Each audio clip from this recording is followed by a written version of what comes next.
तो यहाँ पे फिर से वही दहशत का माहौल पैदा करना चाहते हैं जो आज से 10 साल पहले, 5 साल पहले, 2019 से पहले था। वो चाहते हैं कि डिस्टरबेंस एक ऐसे पीक लेवल पे यहाँ पे जम्मू कश्मीर में रहे ताकि वो लोग यहाँ पे राज करते रहे, वो लोग ब्लैकमेलिंग का काम यहाँ पे करते रहे। यही उनका एजेंडा है, यही उनका मैनिफेस्टो है। चाहे आप उसमें अलगावादियों को रिहा करने की बात वो करते हैं अपने मैनिफेस्टो में, सच में ये चाहते हैं कि जम्मू कश्मीर की जनता जो है वो पिछड़ी हुई रहे। नमस्कार। जम्मू कश्मीर में 10 सालों के बाद चुनाव हो रहे हैं। हर कोई उत्साहित है और लगातार जो पॉलिटिकल पार्टियां हैं वो लोगों को रुझाने के लिए या लोगों को अपनी तरफ खींचने के लिए जी तोड़ जो है वो मेहनत कर रही है। और हमारी भी कोशिश है लोगों तक भी पहुंचा जाए और उम्मीदवारों तक भी पहुंचा जाए और ऐसे लोगों तक भी पहुंचा जाए जो जम्मू कश्मीर की राजनीति को पूरे तरीके से समझते हैं। और आज हम ऐसे ही एक शख्सियत के साथ हैं, अंकित गुप्ता जी के साथ। ये जम्मू कश्मीर की राजनीति को बहुत ही बेहतर तरीके से समझते हैं और ये सोशल और पॉलिटिकल एक्टिविस्ट भी हैं जम्मू कश्मीर में। सर, आपका बहुत बहुत स्वागत है। Thank you Rahul ji. Sir, 10 सालों के बाद इलेक्शन हो रहा है, किस तरह से देखते हैं आप? देखिए, आज यहाँ पे 10 सालों के बाद इलेक्शन हो रहा है। सबसे पहले तो धारा 370 जो 2019 में टूटी थी, उसके बाद पहला असेंबली चुनाव है। आप फर्स्ट फेज की बात ले लीजिए, जितना बढ़ चढ़कर लोगों ने इस इलेक्शन में पार्टिसिपेट किया है तो उससे आपको क्लियर कट पता लगता है कि लोगों का विश्वास जो है यहाँ की गवर्नमेंट पे और बड़ा है, केंद्र की भाजपा सरकार पे और बड़ा है और लोग चाहते हैं कि यहाँ पे नेशनलिस्ट एजेंडा जो है फ्लोट हो। जम्मू कश्मीर भी बाकी प्रदेशों की तरह जो है इस पे भी उसी तरीके से यहाँ पे काम हो। एनसीपी है, कांग्रेस भी है, कश्मीर की बात की जाए तो वहाँ पर पीडीपी भी है और भाजपा तो है ही है। तो किस तरह से आप इतना श्योरिटी से कह सकते हैं कि यहाँ पर केंद्र सरकार, जो वैसे तो सेंटर में तो है ही है, जम्मू कश्मीर में भी उन्हीं की सरकार बनेगी? इतनी श्योरिटी कहाँ से आ रही है आपको? आप देख लीजिए, एक बार जब 70 साल का जो शासन उन्होंने किया यहाँ पे, उस समय में कितनी वोटिंग परसेंटेज होती थी?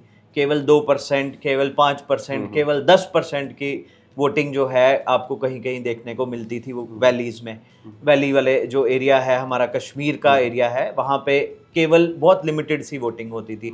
आज जो लोग यहाँ पे दूर दराज के क्षेत्रों में, चाहे वो डोडा का एरिया है, किश्तवाड़ का एरिया है, रामबन है, आपका रजौरी पुंछ का एरिया है, रियासी की कुछ फारफ्लंग एरिया है, वहाँ पे जिस हिसाब से लोग आज इस मैं कहूँगा एक ये उत्सव है, एक ये फेस्टिवल है, इस पे जो बढ़ चढ़ के एक जो हिस्सा ले रहे हैं, इससे आपको समझ आती है क्लियर कट कि लोग एक चेंज की तरफ जो है जा रहे हैं। सबसे पहले मैं बात करना चाहूँगा एनसी के मैनिफेस्टो को लेकर ही। उन्होंने कहा है कि हम जीत कर आएंगे तो हम पाकिस्तान के साथ बात करेंगे, हम उनके साथ व्यापार करेंगे, हम जो जेलों में लोग बंद हैं उनको छुड़ाएंगे। किस तरह से देखते हैं आप इनको? भाई साहब, वो यहाँ पे फिर से वही दहशत का माहौल पैदा करना चाहते हैं जो आज से 10 साल पहले, 5 साल पहले, 2019 से पहले था।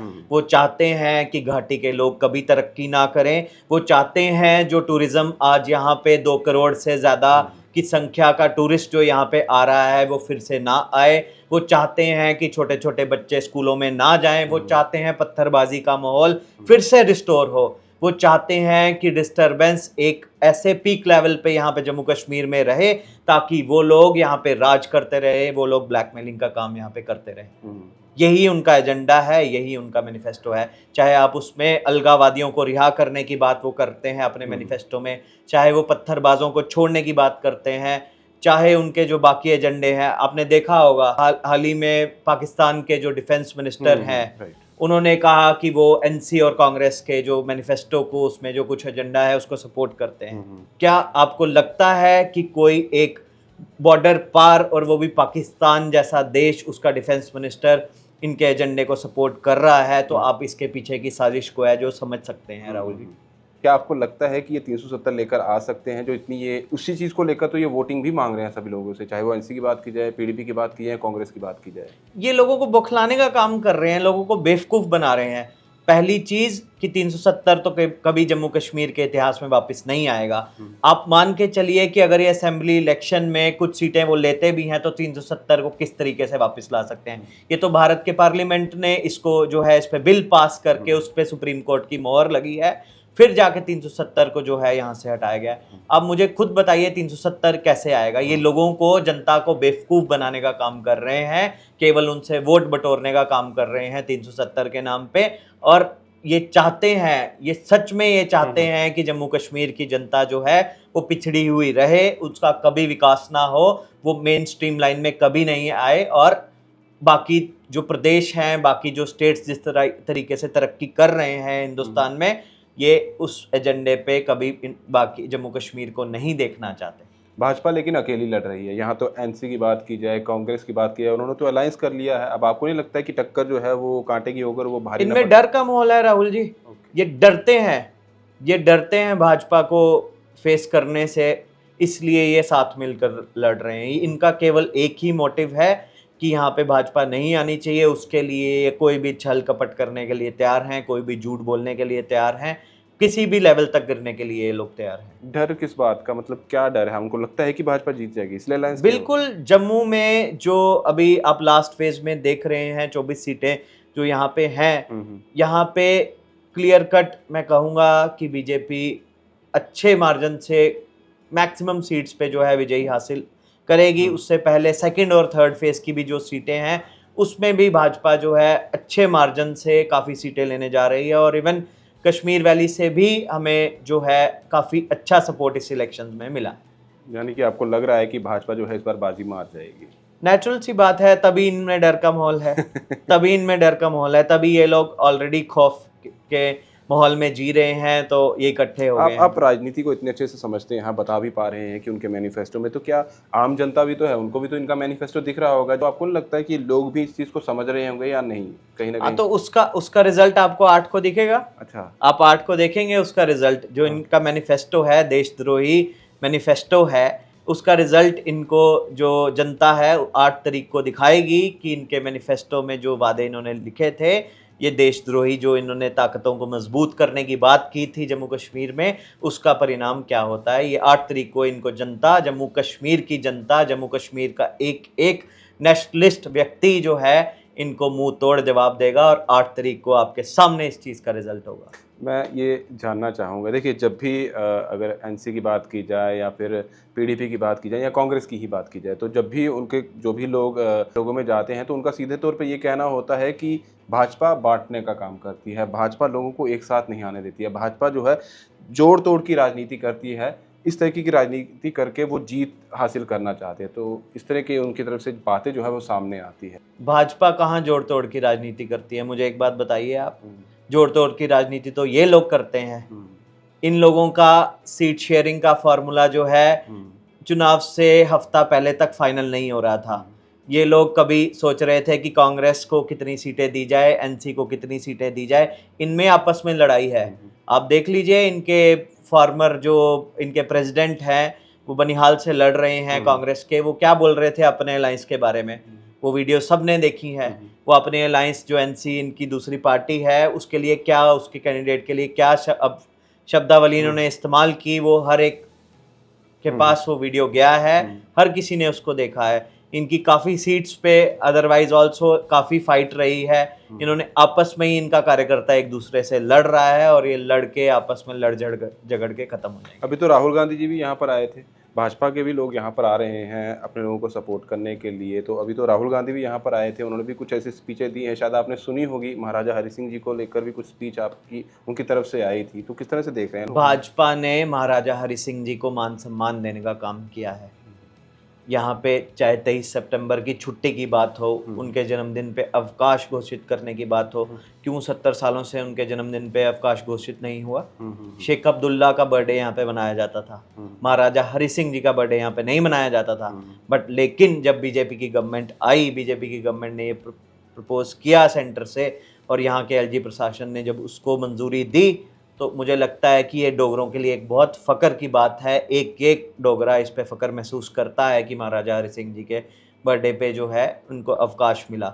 और ये इसके साथ केवल और केवल मैं कहूँगा सिर्फ डोगरा सेंटिमेंट जो है नहीं जुड़ा था, ये पूरे एक नेशनल लेवल पे एक ये सेंटिमेंट था जो कि यहाँ के महाराजा के प्रति था।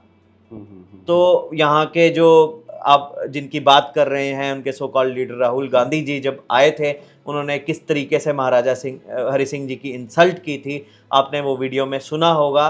और वो वीडियो मुझे लगता है कि इतना वायरल हुआ है, यहाँ पे हर किसी ने उस वीडियो को देखा है। वोटर बेवकूफ़ नहीं है, वोटर को आप केवल बेवकूफ़ बनाने का काम कर रहे हैं, बट वोटर एक्चुअली में बेवकूफ़ नहीं है। उसको पता है क्या उसके हक के लिए किया जा रहा है, क्या उसकी खिलाफ वर्जी के लिए किया जा रहा है। उसको पता है कौन नेशनलिस्ट है, कौन एंटी नेशनलिस्ट एजेंडे को यहाँ पे फ्लोट करने की बात कर रहा है। वोटर मैच्योर है, जम्मू कश्मीर का वोटर बहुत मैच्योर है, सीजनड है। मैं कहूँगा एक एक यहाँ पे जो 18 साल से ऊपर का वोटर है, उसको एक एक वोटर को समझ है किस पार्टी को वोट करते हैं तो बर्बादी की तरफ लेके जाएंगे, और किस पार्टी को अगर हम वोट करते हैं तो डेवलपमेंट की तरफ जाएगा। तो यहाँ का वोटर बहुत मैच्योर्ड है, और मैं कहूँगा कि आने वाले 8 तारीख को आपको इसका जो है रिजल्ट दिखेगा, मिल जाए। मैं आपकी तरफ से जानना चाहूँगा पहले और अब में क्या ऐसी चीज़ें हैं जो बदलाव में आई है। लोग तो अपनी तरफ से बता रहे हैं, अब आप इस चीज़ की समझ रखते हैं, थोड़ा आप भी बताइए कि क्या ऐसा था जो पहले था और अब क्या ऐसा चेंज आ गया है। देखिए, सबसे पहले तो मैं आपको इस चुनाव में एक बहुत बड़ा जो चीज़ है, 2019 में जब धारा 370 टूटी थी, उसके बाद फर्स्ट टाइम यहाँ पे जो है चुनाव हो रहे हैं, तो मैं आपको बताना चाहूँगा कि फर्स्ट टाइम ऐसा अधिकार भाजपा की सरकार ने दिया है जब वाल्मीकि समाज के लोगों को वोटिंग करने का अधिकार है। ये first time in the history हुआ है। मेरी बात आप नोट कर लीजिए। और वेस्ट पाकिस्तानी रिफ्यूजीज जो हैं उनको भी फर्स्ट टाइम अपना जो है वोट डालने का अधिकार यहाँ पे दिया गया है। उनको हमेशा से एनसी, पीडीपी, कांग्रेस की सरकारों ने उनको हमेशा से इस राइट से दूर रखा, उनको मेन स्ट्रीम के साथ नहीं मर्ज होने दिया। उन्होंने हमेशा से इनको एक पिछड़ा हुआ वर्ग की तरह ही देखा, और इनको मान सम्मान देने का काम बीजेपी की गवर्नमेंट ने किया है। आपको 70 सालों के बाद आज यहाँ पे जिस तरीके से टूरिस्ट आ रहा है, 2 करोड़ से अधिक टूरिस्ट पिछले साल यहाँ पे जम्मू कश्मीर में आया है, जिस तरीके से लाल चौक पे आज कोई भी सेफ्टी से, पूरा सेफ्टी से, विदाउट एनी एप्रीहेंशन या बिना किसी डर खतरे के वहाँ पे घूम सकता है, तो मुझे लगता है कि केवल और केवल इसी समय में पॉसिबल हो पाया है। आज बच्चा जो है स्कूल जा रहा है, आज पत्थरबाजी की जो घटनाएं हैं बिल्कुल ज़ीरो हैं। आज वहाँ पे जो है फिर से मूवीज़ की जो है शूटिंग फिर से शुरू हुई है। ये 30 सालों के बाद आज फिर से संभव हो पाया है। 1990 से पहले यहाँ पे शूटिंग हुआ करती थी, बहुत बड़े बड़े एक्टर्स आते थे, बड़ी बड़ी पिक्चरें शूट होती थी, बट ये केवल 370 टूटने की वजह से यहाँ पे एक डर खतरे का जो माहौल है वो निकल गया है, और यहाँ पे इस तरीके का वातावरण जो है फिर से आया। और वो जिस तरह से एक चीज़ भी और भी है कि जैसे वो पहाड़ी लोगों को भी तो एसटी स्टेटस जो है वो ही इसी सरकार में मिला है। ये बहुत खुशी की बात है, बहुत गर्व की बात है। मैं कहूँगा बिना किसी छेड़छाड़ के, गुज्जर बकरवालों के जो कोटे को बिना छेड़े हुए आज पहाड़ियों को अलग से 10% का जो आरक्षण भाजपा की सरकार ने देने का काम किया है। मुझे लगता है कि पहाड़ी इस इलेक्शन में जो एक धन्यवाद के प्रति जो है इस सरकार को जो है चुन के लाएंगे, और पूरे जम्मू कश्मीर में एक बार फिर से जो है एक ये नेशनलिस्ट एजेंडे को प्रमोट करने में बहुत बहुत सपोर्ट करेंगे। मेरा आखिरी सवाल है, अगर इसे लगा लूँगा, अगर ऐसा ना हो पाया, अगर तो उनकी सरकार जीत गई, उनकी सरकार बन गई, तो आपको क्या लगता है कि जम्मू कश्मीर क्या यहाँ उन्नति नहीं कर पाएगा, यहाँ तरक्की नहीं हो पाएगी? आप देख लीजिए, उनका मैनिफेस्टो बता रहा है, उसमें उसका तो मैनिफेस्टो बहुत क्लियर है। उनके मैनिफेस्टो में शुरू के कुछ अगर आप पॉइंट्स पढ़ेंगे, वो पत्थरबाजों को रिलीज़ करने की बात करते हैं। यहाँ पे फिर से वही दिन, वो पुराने दिन वापस लाना चाहते हैं। यहाँ पे वो फिर से चाहते हैं कि अलगाववादी यहाँ पे राज करें। यहाँ पे फिर से वो चाहते हैं कि पत्थरबाजी की घटनाएं बढ़ें। यहाँ पे वो फिर से चाहते हैं कि अनरेस्ट क्रिएट हो। यहाँ पे फिर से मिलिटेंसी जो है बहाल हो। वो ये सारी चीज़ें जो है मुझे लगता है कि उनके मैनिफेस्टो में ऑलरेडी लिखी गई हैं, तो वो इसी एजेंडे के साथ जो है आगे चल रहे हैं। और मुझे लगता है कि यहाँ का वोटर, मैं फिर से कहूँगा, बहुत मैच्योर्ड है। वो बहुत सोच समझ के वोट करेगा और इसका परिणाम आपको 8 तारीख को मिल जाएगा। चलिए आखिर में जाते जाते आपकी तरफ से जम्मू कश्मीर आवाम के लिए कोई मैसेज जो आप देना चाहते हो? मैं इतना ही आपके माध्यम से कहना चाहूँगा कि आइए बढ़ चढ़ कर इस फेस्टिवल में, इस डेमोक्रेसी के सबसे बड़े पर्व में हिस्सा लें, मैक्सिमम तादाद में निकलें। पहले मतदान फिर जलपान जैसे कहा जाता है, तो आप पहले मतदान करिए फिर बाकी किसी अन्य काम की तरफ जाइए।